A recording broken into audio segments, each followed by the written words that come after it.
성경을 기록한 성경 저자들의 고민이 그거예요. 하나님은 어떤 분이시지요? 너무나 복잡한 분이에요. 그래서 성경은 66권 전체를 통해서 하나님은 이런 분이야 라고 하는 하나님의 성품, 하나님의 마음, 하나님의 작정, 하나님의 구원 계획, 하나님의 분노, 하나님의 슬픔, 하나님의 눈물, 이것을 어떻게 해요? 다양하게 설명하는 거예요. 나는 하나님의 사랑만 얘기해. 이거 미친 거예요. 하나님은 사랑이시다. 이거 아니에요. 하나님의 사랑 뒤에는 뭐가 있다고요? 이글이글 불타는 공의의 분노가 있어요. 그 공의의 뒤편에는 또 뭐가 있어요? 치근함과 불쌍히 여기는 하나님의 긍휼이 있어요. 소선지서가 지금 그 고민을 하는 거예요. 그래서 스가랴 14장은 계속해서 뭘 얘기한다고요? 그날 이라는 얘기를 계속 반복적으로 하는 겁니다. 이것만 이해해도 돼요. 내용은 몰라도 돼요. 사실. 이제 이걸 이해하고 성경을 읽으면 조금 더 헷갈리실 거예요. 조금 이제 감이 잡히실 거예요. 자, 6절. 그날에는 빛이 없겠고 광명한 것들이 떠날 것이다. 아니 왜 그날에 빛이 없고 광명한 것들이 다 떠나지? 뭔 얘기죠? 이렇게 이해 안 되면 뭐 하라고요? 그냥 물음표 하나 찍어놓고 넘어가는 거예요. 그런데 앞에서부터 쭉 흐름을 따라오면 이런 거잖아요. 아, 이렇게 넘어가 이래놓고 설명하니까 또 여러분들이 낙심을 하나요? 앞에서부터 쭉 설명하니까 하나님께서 뭐 하셔요? 전쟁하실 거예요. 심판하실 거예요. 그래서 하나님께서 뭘 제거하실 거라고요? 스스로 빛이라고 자부했던 사람들. 그 뭐가 되겠어요? 세상의 권력자들, 통치자들. 괜한 얘기를 했군. 7절 읽습니다. 시작. 여호와께서 아시는 한 날이 이르니. 새로운 표현이 나왔어요. 여호와께서 아시는 한 날. 그럼 뭐예요? 그날, 여호와의 날, 크고 두려운 날은 누구만 알아요? 근데 무슨 다미 선교회 사람들은 안 되면서요. 기도하면 예수님이 언제 재림할지 안 되면서요. 그러니까 개뻥인 거죠. 그날은 누구만 알아요? 하나님만 아시는 날이에요. 그날은 하나님만 아셔요. 만일 예루살렘 거민들이 예수님이 언제 태어날지 알았다면 그렇게 살았겠어요? 안 살았죠. 예수님이 언제 재림하실지 알면 우리가 이렇게 살겠어요? 그래서 전도하다 보면 어떤 사람이 그러잖아요. 나 막 살다가 죽기 전에 회개할 거야. 그날이 언제 이를지 몰라. 그날이 언제 이를지 몰라. 가장 행복하게 사는 삶은 그런 걸 거예요. 있는 죄 없는 죄 다 짓다가 죽기 전에 회개하고 죽는. 한번 해보세요. 근데 문제는 그날이 언제 이를지 모른다는 거죠. 그 여호와의 크고 두려운 날이 언제 이를지 몰라요. 그건 하나님만 아시는 날이에요. 그래서 이렇게 얘기합니다. 뭐라고요? 낮도 아니고 밤도 아니고. 그럼 낮도 아니고 밤도 아니면 뭐예요? 낮과 밤의 사이. 아니 매매기가 아니에요. 읽어보세요. 시작. 어두워갈 때 빛이 있으려다. 낮과 밤의 사이라는 말이 아니잖아요. 그 날은 우리가 계산하는 무엇의 개념이 아니다? 시간의 개념이 아니다. 근데 이걸 가지고 다미선교회 사람들, 시한부 종말론자들은 날을 계산해서 몇 월 며칠에 예수님 재림하실 거야. 몇 월 며칠 얘기만 나오면 그 인간하고는 상종하지 말아야 돼요. 그 누구만 하셔? 하나님만 하셔요. 정신 차려라. 뭐 14만 4천 이런 얘기하면 뒤도 돌아보지 말아야 돼. 자, 8절 시작. 그날에 또 나왔어요. 그날. 이제 8절의 그날은 어떤 날이에요? 여호와만 아시는 그날. 하나님만 아시는 그날. 그날에 어떤 일이 일어나요? 생수가 예루살렘에서 솟아날 거예요. 그럼 이거 뭐겠어요? 예수님의 초림이지 뭘. 하나님이 택한 날에 하나님의 구원을 이루실 거예요. 절반은 동해로 절반은 서해로 흐를 것이다. 여름에도 겨울에도 그러할 것이다. 이거 뭐 해석 안 해도 끝나죠. 그죠? 9절 읽습니다. 여호와께서 천하의 왕이 되시니. 언제요? 바로 그 다음에 나와요. 그날에. 예? 하나님께서 그날에 왕으로 등극하실 거예요. 그래서 우리 큐티잭은 왕의 귀한 뭐 이런 제목을 썼어요. 하나님께서 새로운 왕을 세우실 거예요. 마치 다윗이 공의와 정의로 다스렸던 것처럼 여호와의 크고 두려운 날에 하나님께서 하나님의 구원을 이루실 거예요. 자, 여호와께서 홀로 한 분일 것이요 그의 이름은 홀로 하나이실 것이다. 하나님 외에 다른 구원이 없다. 예수 그리스도 외에 다른 구원이 없다. 10절 시작. 온 땅이 아라바같이 되되 게바에서 예루살렘 남쪽 림몬까지 이를 것이며 예루살렘이 높이 들려 그 본처에 있으니 베냐민 문에서부터 천문짜리와 성무퉁이까지 또 하늘 망대에서부터 왕의 포도주 짜는 곳까지라. 지명이니까 우리는 알아요? 몰라요? 몰라요. 이거 뭐 지도 찾아보고 이럴 필요도 없어요. 무슨 얘기겠어요? 그냥 통밥으로. 온전하게 회복될 거다.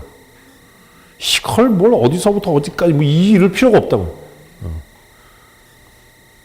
저는 지리에 약해요. 별로 관심이 없어요, 사실. 이걸 뭐 지도 찾아보고 뭐 이럴 필요가 없이 하나님께서 온 세상의 왕으로 임재하시는 그날에 모든 나라와 모든 땅이 어떻게 될 거예요? 원래처럼 회복될 거예요. 그게 여호와의 크고 두려운 날의 또 다른 양상이에요. 11절. 사람이 그 가운데 살며 다시는 저주가 있지 아니니 예루살렘이 평안히 서로다. 예루살렘이 평안히 서리로다가 사실은 워드플레이예요. 우리 말에는 예루살렘이 평안히 서리로다지만 사실 예루살렘의 뜻이 뭐지요? 평화의 성이거든요. 평강의 성이잖아요. 하나님이 떠난 예루살렘에는 뭐가 없어요? 살렘이 없어요. 평강이 없어요. 그런데 이제 하나님께서 다시 돌아오셔서 그 성이 뭐가 되는 거예요? 평강의 성이 되는 거예요. 다시 회복되는 거예요. 그래서 예수님께서 이 땅에 오셔서 그 하나님의 크고 두려운 날이 이 땅에 임함으로 한편으로는 뭐가 행해지고 심판이 행해지고 한편으로는 하나님을 경외하는 사람들이 그 하나님의 크고 두려운 날에 안전하게 보호를 받게 될 거예요. 예수님이 오셨어요. 그리고 이 말씀은 그대로 이루어졌죠. 어떻게 이루어졌어요? 스스로 의롭다라고 생각하고 스스로 자신의 종교적인 열심으로 구원을 얻을 수 있다라고 생각했던 바리새인들과 제사장과 사두개인들은 박살이 났죠. 그런데 그 날에 정말 수치스럽게 예루살렘에 남겨졌던 사람들, 예레미야의 말씀대로라면 그 예루살렘에 남겨졌던 사람들은 어떤 사람들인데요? 가난하고 못 배우고 천민인 사람들, 아주 부정한 사람들, 부정하게 여겨졌던 그 사람들을 아까 본문에서 하나님께서 어떻게 하신대요? 남겨진 자는 보존될 거라고 얘기했잖아요. 예수님께서 오셨어요. 샬롬의 왕으로, 평강의 왕으로 평화의 도성에 임했어요. 근데 그 예수님께서 오셔서 누구에게 평안이 선포된 거예요? 아까 남겨진 자들이요. 애통해하고 슬퍼하고 자신의 죄를 고백했던 사람들이. 다 끝났잖아요. 그래서 제가 늘 큐티가 어렵지 않아요. 그러면 여러분들은 집에 가서 이제 해보려고 용기를 내다가 이게 또 거짓말을 했네. 나 혼자 하니까 안 되네. 뭐 맨날 근데 자꾸 연습을 하셔야 돼요. 그래서 예루살렘을 예수님께서 보시면서 마지막에 눈물을 흘리면서 우셨던 장면을 기억하십니까? 예루살렘아, 예루살렘아, 내가 무엇을 알았더라면? 평강의 소식을 알았더라면. 내가 평강의 왕으로 왔는데 너희가 그 평안의 소식을 알지 못해서 어떻게 됐다는 거예요? 망하게 됐다는 거죠. 내가 닭이 병아리를 품으려고 너희를 품으려고 얼마나 노력했냐? 그런데 너희가 그 하나님의 뜻, 예수 그리스도로 말미암은 여호와의 크고 두려운 날이 무엇인지 알지 못해서 스스로 멸망을 자초한다. 그래서 예수님의 고난을 바라보면서 수없이 울던 예루살렘의 여자들을 향해서 예수님께서 뭐라고요? 나를 위해 울지 말고 너와 너희 자녀들을 위해서 울어라 라고 말씀하셨던 것을 우리는 기억합니다. 소선지서가 말하는 여호와의 크고 두려운 날은 너무 멀리 가서 예수님의 재림의 날과 연관지어서 해석하는 것은 무리가 있어 보입니다. 소선지서가 바라보는 여호와의 크고 두려운 날은 예수님의 초림에 대한 이야기로 해석하는 것이 보다 타당성이 있습니다. 그 여호와의 크고 두려운 날, 예수 그리스도의 초림으로 인해서 완성되고 이루어지는 그 여호와의 크고 두려운 날은 단편적으로 구원의 날, 회복의 날이라고 이야기할 수 없는 굉장히 복잡한, 그리고 창세기부터 하나님께서 꿈꾸셨던 여자의 후손으로 구원이 완성될 것이다라고 하는 그 구원 언약이 성취되는, 그래서 굉장히 복잡하고 다양성을 띠고 있는 그 날이 소선지서가 꿈꾸고 바라보는 여호와의 날인 겁니다. 그래서 소선지서가 헷갈리는 거예요. 아, 심판이 다 끝난 것 같은데 또 똑같은 얘기가 시작되는 것 같고, 도대체 이게 무슨 얘기인지 잘 이해가 안 되고, 그래서 나중에 큐티하다가 볼펜을 집어 던지는 거죠. 에이씨, 몰라, 이씨. 근데 오늘 말씀드린 것만 이해하면 성경이 그렇게 어렵지 않아요. 요한계시록도 똑같은 관점으로 이해하시면 훨씬 더 쉽고 편하게 이해될 수 있습니다. 하나님의 날은 평면으로 임하지 않습니다. 우리가 교회를 보면서도 사실 신앙생활하고 목회를 하면서도 어려운 이유가 뭐냐면 우리는 입체적으로 보는 훈련이 부족해요. 모든 상황과 사건, 모든 사람에게는 뭐가 있다고요? 다양함이 있어요. 다양함이. 우리는 획일화시켜야 마음이 편해요. 안정감이 있잖아요. 응? 우리 내년에 한번 그거 해볼까요? 색깔 주일 뭐 이런 거. 무슨 얘기인지 이해되세요? 색깔 주일. 오늘은 빨간 날입니다. 그러면 남자들은 다 빨간 넥타이 메고 오고 여자들은 어쨌든 빨간색 옷을 다 입고 오는 거야. 빨갱이가 돼서 예배를 하는 거야. 이런 게 불필요하다라는 거예요. 어? 찬양대를 쓰는데 구약에서는 하나님 앞에 거룩한 노래를 부르는 사람에서 옷을 통일해서 입혔지만 사실 정말 하나님이 원하시는 찬양은 뭐예요? 모든 열방, 모든 민족이 각각 다른 언어와 다른 피부색을 가지고 함께 하나님을 찬송하는 거예요. 여러분, 교회를 획일화하려고 하지 마십시오. 아직도 제 목회나 목회 비전을 이해하지 못하는 분들이 우리 교회에 너무 많은 것 같아요. 저는 다양성을 원해요. 목사도 잘못할 수 있어요. 아, 이건 목사님이 그렇게 하라고 그랬으니까 해야 돼. 이렇게 하지 마세요. 또 이렇게 얘기하면 거봐, 이제 덤벼도 돼. 이러면 죽어요, 아주. 무슨 문제가 아닌 한, 진리 문제가 아닌 한 다양함을 인정할 수 있어야 돼요. 근데 이 다양함을 인정하다가 무엇까지 건드리면, 진리 문제까지 건드리면 이건 용서가 안 돼요. 이해되셨죠? 제가 머리를 노랗게 물들여도 뭐는 아니에요? 진리에 관한 문제가 아니에요. 제가 말씀드렸잖아요. 박문사님 염색하시죠? 한참 내가 연세가 하나하나 또 한참 보면 박문사님이 흰머리를 감추기 위해서 염색하는 거나 제가 이 휘어져 가는 머리를 노랗게 염색하는 거나 다른가요? 근데 만약에 제가 다음 주에 놀이를 한번 해볼까? 머리를 노랗게 염색하고 설교를 하면 여러분 불편하겠어요? 안 불편하겠어요? 그게 문제인 거예요. 그게 문제인 거예요. 여러분의 마음속에서 목사는 이래야 돼 라고 하는 편견을 없애야 돼요. 저를 여러분이 갖고 있는 틀에다 맞추려고 하지 마세요. 저도 여러분들을 제가 갖고 있는 틀에 맞추려고 안 하잖아요. 무엇의 문제에 있어서만, 구원과 진리에 있어서만 우리가 하나이면 되는 겁니다. 식당 가서 메뉴를 통일하자 이런 거 하지 마세요. 짬뽕 먹고 싶은 사람은 짬뽕 먹으면 되고 짜장면 먹고 싶은 사람은 짜장면 먹으면 돼요. 어제 안 집사님하고 이경선 집사님이 작업질 사러 갔다 왔어요. 그 신 짬뽕집에 내려갔어요. 셋이서 뭐 시켰는지 아세요? 한 사람은 짬뽕, 한 사람은 짬뽕밥, 한 사람은 짜장면 시켰어요. 그래서 우리 싸우지 않고 셋이 맛있게 잘 먹었어요. 아우, 셋이 왔는데 통일하자. 이런 거 하지 마세요. 성경은 무엇을 존중한다고요? 다양함. 교회가 풍성해지려면 우리 모두가 다 하나님이 주시는 풍성한 은혜에 다양함을 누릴 수 있어야 합니다. 그러나 조심하십시오. 무엇의 문제에 있어서는, 구원과 진리의 문제에 있어서는 한 목소리여야 합니다.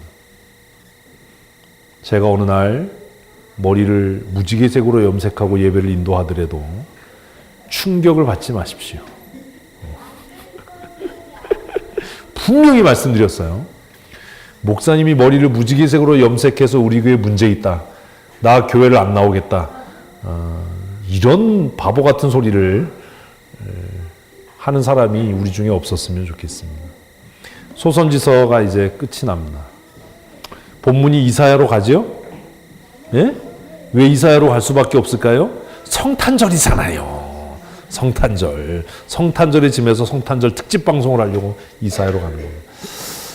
내년부터 새로운 각오와 다짐으로 우리 열심히 좀 말씀 묵상하는 훈련들을 하실 수 있었으면 좋겠습니다. 중요한 것은 한 절 전체를 어떻게 해보려고 하지 마십시오. 작은 단위로 잘라서 문장의 흐름을 따라서 본문 내용을 따라가시면 됩니다. 자, 질문. 1절부터 11절까지 해서 나타나는 하나님은 어떤 분이시죠? 허를 찔렸죠? 이건 뭐지? 큐티 하시면서 그걸 하셔야 돼요. 이런 겁니다. 지금 우리 11절까지 내용을 설명하기 위해서 그냥 쫙 왔어요. 근데 이게 중요한 게 아니라 이제 쫙 올라가서 1절. 1절에 나타나는 하나님은 어떤 분이십니까? 없으면 그냥 없는 거예요. 이렇게 해서 본문을 통해서 제일 먼저 중요한 건 나에게 주시는 말씀이 중요한 게 아니에요. 하나님은 어떤 분이신가? 하나님은 어떤 분이에요? 그걸 이제 발견해 가시는 겁니다. 2절을 읽었어요. 2절. 하나님은 어떤 분이시죠?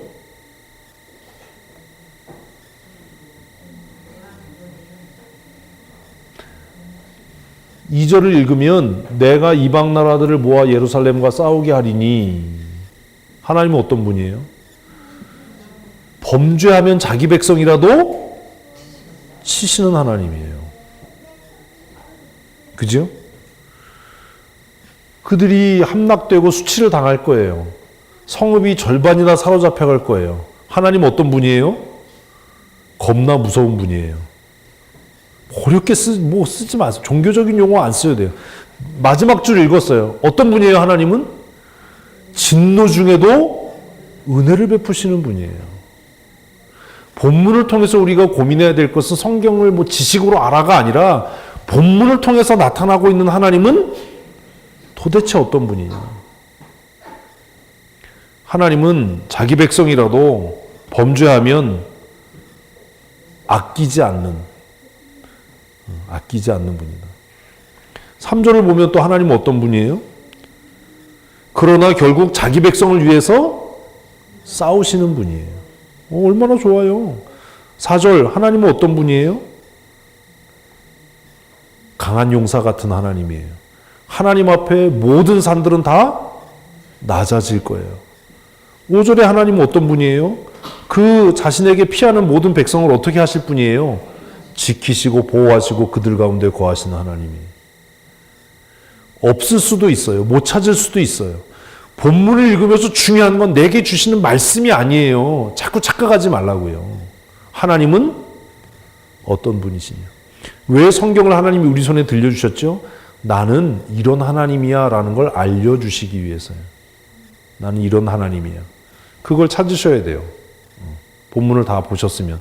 6절 하나님은 어떤 분이에요? 세상의 모든 권세를 쓸어버리시는 분이죠. 이렇게 해서 제일 중요한 것은 내게 주시는 말씀 이게 아니라 본문에 나타난 하나님은 어떤 분인가. 우리 큐티책에 아주 작은 글씨로 써 있잖아요. 큐티책에 안 써 있어요? 써 있죠. 하나님은 어떤 분이신가. 이게 큐티의 원래 목적입니다. 본문에 나타나는 하나님은 어떤 분이시냐. 그리고 오늘 본문 전체를 통해서 내게 하나님께서 도전하시는 말씀은 뭐냐. 오늘 본문 전체를 통해서 우리에게 주시는 도전의 말씀이 뭐죠? 이건 사람마다 다를 수 있잖아요. 까불면 죽는다. 이런 걸 수도 있죠. 하나님은 진노 중에라도 은혜를 베푸시는 분이다.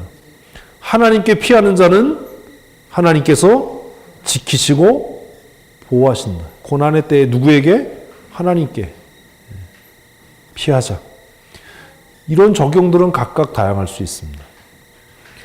새해부터 조금 더 열심을 내셔서 말씀을 묵상하는 훈련들을 하시고 다시 부탁드리는데 제발 큐티를 했으면 카페에 올리세요.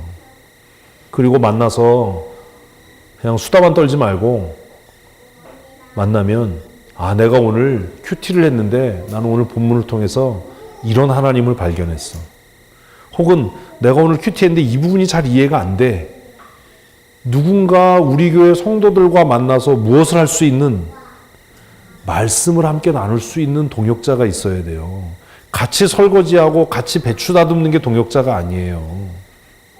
누군가에게는 진짜 뭐 할 수 있는 말씀을 함께 나눌 수 있는 예배 마치고 남자들 셀 모임하면 닭다리만 뜯어먹지 말고 오늘 낮예배 설교 듣고 내가 이런 걸 생각했어. 근데 이런 걸 깨달았어. 나는 이게 잘 이해가 안 돼. 이렇게 몇 년만 우리 교회가 하면 왜 말씀으로 하나가 안 되겠어요?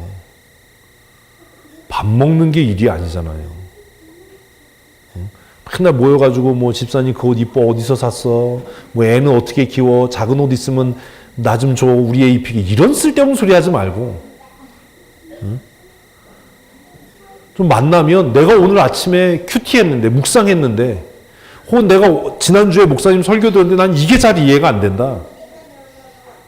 나는 이 말씀이 잘 이해가 안 돼. 혹은 내가 그 말씀 듣고 도전받았어.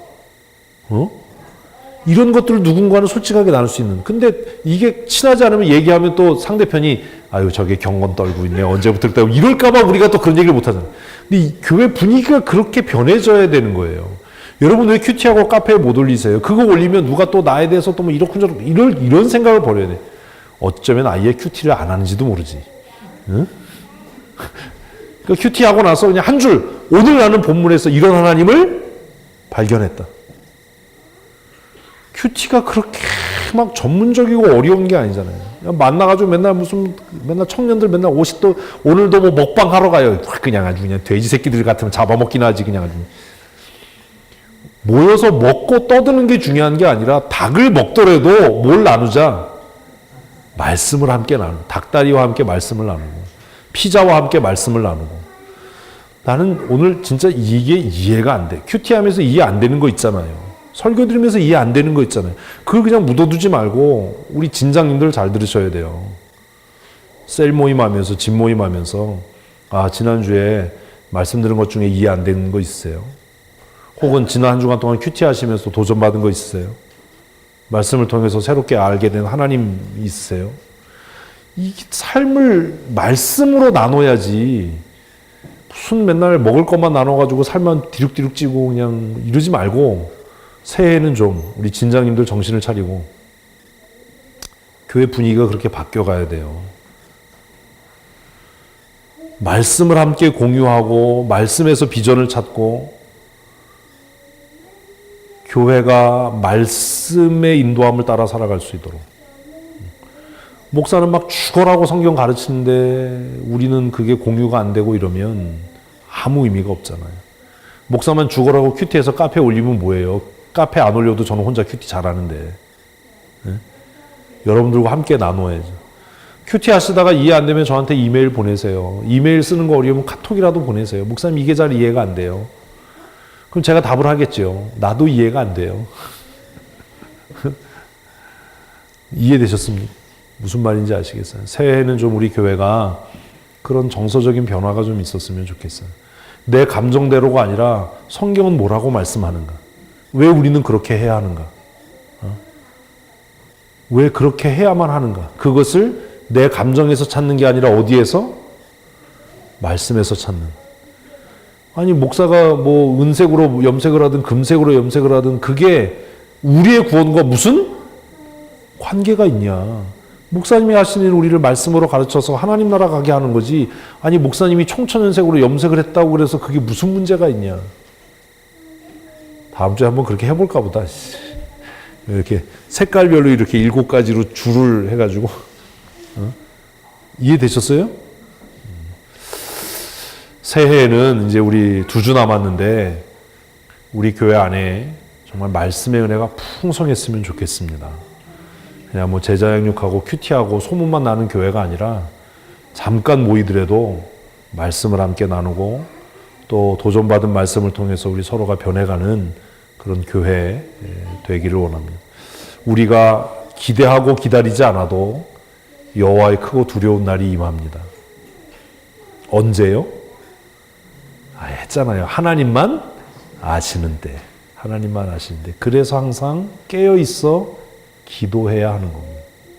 내일부터 기도회 있습니다. 나오셔서 함께 우리 기도하고 또 미리 만나면 말씀을 나누고 그럴 수 있었으면 좋겠습니다. 토요일에 우리 팀장님들 모임 있는 것 잊지 마시고 늦지 않게 다 참석하실 수 있었으면 좋겠습니다. 다른 광고하실 것 있나요? 오늘 혁준이가 오전 예배에 참석을 못했는데 주보에 제가 우리 PDF 파일에는 실렸는데 인쇄된 소식지에는 실리지 않았을 거예요. 혁준이가 고등학교를 졸업하면서 취업이 됐습니다. 그래서 서울에 취업이 돼서 내일부터 출근을 하게 돼서 오늘 이사를 하느라고 교회에 못 나왔습니다. 고등학교 졸업하고 사회에 첫 발을 내딛는 우리 혁준이가 사회생활 잘 할 수 있도록 위해서 기도해 주셨으면 좋겠습니다. 다음 주에 교회 나오겠지만 한 주간 동안 아마 처음 몇 주간이 몹시 힘들 겁니다. 학교하고 사회는 다르잖아요. 잘 감당할 수 있도록 위해서 기도해 주시기를 부탁을 드리겠습니다. 우리 청소년, 예? 제가 한번 기도해 볼게요. 청소년들 1월 첫째 주부터 비전 트립이 있습니다. 우리 김영식 목사님이 저보다 더 흥분해 있어요. 애들이 빨리 오기를. 아주 신이 났어요. 그래서 일정표를 짜서 보냈는데 7시 40분에 학교 가가지고 이런 얘기 해주면 애들이 안 가려고 그러나? 7시 40분에 학교를 가요, 애들이. 그래가지고 정상 수업을 다 마친 다음에 보충 수업하고 자율학습까지 하고 4시 반에 학교에서 하교를 해요. 좋겠죠? 그리고 4시 반에 끝나고 아침에 6시냐? 6시에 일어나서 큐티를 해요. 6시 50분까지 큐티를 하고 6시 50분부터 7시 40분까지 밥을 먹고 등교를 해요. 그래서 오전 수업을 끝난 다음에 오후 수업, 보충 수업, 방과 후 수업을 해요. 그리고 집에 돌아오면 5시예요. 그러면 5시 반부터 7시까지 농구와 테니스를 한대요. 김영식 목사님이 테니스 레슨까지 해주겠다는 거예요, 이게. 그리고 저녁을 7시부터 9시까지 먹어요. 그 다음이 더 끝내줘요. 9시부터 10시 반까지 오늘 배운 학습을 나누고 내일 큐티를 준비해요. 난 이게 궁금해. 내일 큐티를 뭘 준비하는지를 모르겠어. 아니, 시간표를 짜서 보냈어요. 내일 큐티 준비. 성경, 영어, 단어 암송. 그래서 그게 끝나면 10시 반에 자요. 그리고 밑에 더 무서운 말이 있어요. 상황에 따라 약간의 일정들이 변경될 수 있습니다. 이 얘기는 잠을 안 재울 수도 있다. 나는 그렇게 해석이 돼요. 이게 월요일부터 금요일까지 똑같아요. 토요일은 새벽 경건회가 없어요. 아침 먹고 토요일 날도 학교를 가요. 10시 반부터 12시까지 토요 학교. 그리고 토요일 날은 수영을 해요. 수영 및 자유시간. 니넨 죽었어. 수영 끝나고 또 운동을 해요. 테니스를 또 쳐요. 그리고 저녁을 먹어요. 저녁을 먹고 나서 내일 큐티 준비를 또 해요. 그러면 주일이에요. 아우, 나는 이 일정표를 받고 몹시 설레요. 우리 아이들이 갔다 오면 다 전도사님이 돼 있을 것 같아요. 아, 우리 김영식 목사님 역시 나를 실망시키잖아요. 위에서 기도해 주셨으면 좋겠습니다. 아이들이 다니는 학교에 2달 동안 다니게 됩니다. 학비가 좀 비쌉니다. 그래도 양질의 교육을 위해서 아이들을 학교에 보내기로 했습니다. 그래서 그 학교가 교복을 입는 사립학교인데 교장선생님이 교복은 빌려주시기로 하셨어요. 교복을 사는데 또 돈이 들어가서 해서 교재, 점심 식사, 수업료는 내야 되고, 그리고 아이들이 머물 곳이 없어서 아파트 하나를 월세로 2달 빌려서 아이들이 함께 합숙을 하게 될 겁니다. 한 달 월세가 120만 원입니다. 난 그런 집에 한번 살아봤으면 좋겠어. 월세 120만 원짜리. 그래서 좀 필리핀보다 경비가 좀 많이 들어가지만 아마 좋은 양질의 교육을 받게 될 겁니다. 제가 처음에 김영식 목사님이 있는데 필리핀으로 보내려고 했던 이유는 그냥 제 짧은 머리에 돈 안 들이고 어떻게 해보려고 그랬는데 그게 잘 안 돼서 말레이시아로 가게 됐습니다. 아이들을 위해서 기도해 주시고 짧은 기간이지만 이 시간들을 통해서 아이들이 정말 성숙한 믿음의 사람으로 또 책임감 있는 사람들로 자라갈 수 있도록 학교 가면 한국말을 1도 못합니다. 해봐야 알아들을 수 있는 사람이 학교에 아무도 없습니다. 아이들이 잘 적응할 수 있도록 기도해 주시고 또 2달 만에 와가지고 아이들이 한국말 안 하고 마미 뭐 이러면 또 이제 이제 2주간 동안 마지막 준비를 할 텐데요.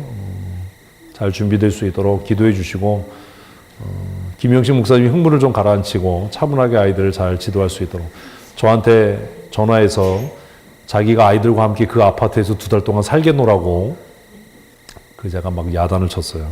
무슨 소리냐. 가정을 지켜야지. 지금 아주 그냥 흥분해서 아이들을 어떻게 괴롭힐까 연구를 하고 있는 것 같아요. 2달 동안. 자기가 어떻게 사람을 만들어 보겠다. 뭐 이런 굳센 의지가 있는 것 같습니다. 우리 아이들이 잘 적응할 수 있도록 위에서 함께 기도해 주시고 좋은 결과 있을 수 있도록 기도해 주시기를 부탁을 드리겠습니다. 기도하겠습니다. 참 좋으신 하나님, 하나님의 말씀을 읽고 묵상할 때마다 살아계신 하나님을 만나게 하시고 하나님을 아는 지식이 우리 안에 날마다 새로워져 갈 수 있도록 주께서 도우시는 은총 내리워 주시옵소서. 12월 이제 마지막 기도회로 한 주간 모입니다. 기도하는 일을 통해서 우리를 돌아보게 하시고 하나님의 뜻을 깨닫게 하시고 기쁨과 즐거움과 자원함으로 하나님의 말씀에 순종하는 거룩한 믿음의 삶 살게 하여 주시옵소서. 이 한 주간도 날마다 기뻐하며 믿음으로 승리케 하시고 하나님의 나라 가는 날까지 견고하여 흔들리지 아니하고 더욱 주의 일에 힘쓰는 믿음의 사람으로 살게 하여 주시옵소서.